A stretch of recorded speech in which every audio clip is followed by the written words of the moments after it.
श्री गोपाळ कृष्ण भगवान की जय। लीळा नंबर 73। श्री मूर्ती पाहून अधिकाऱ्यांना आश्चर्य।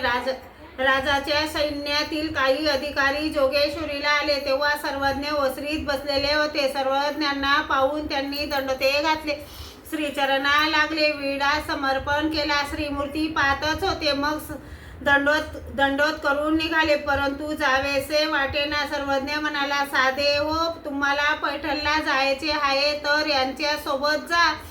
साधा म्हणाले, जीजी मला यांच्या सोबत चालवले जाणार नाही। सर्वज्ञ म्हणाले, जा हो, तुम्हाला थांबत थांबत नेती हो जी। मग दंडोत करून निघाली। तेच रस्त्याने जात असता थांबत काय हो, पाहिले का हो, असे कसे सुंदर आहेत। सर्वज्ञ पुष्कळ राजे राजकुमार पाहिले, परंतु असे सौंदर्य कोण्याही ठिकाणी दिसले नाही।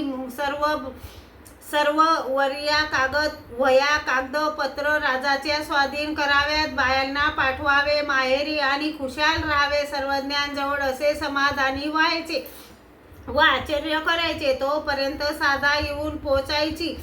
असे पैठणपर्यंत हर्षित होत गेले। मग साधा पुन्हा सर्वज्ञांच्या दर्शनाला आली, त्यावेळी त्यांचे सर्व बोलणे सर्वज्ञांपुढे सांगितले। सर्वज्ञ म्हणाले, साधे हो, एवढेच तुम्हाला जास्त महत्वाचे वाटते। श्री गोपाळ कृष्ण भगवान की जय।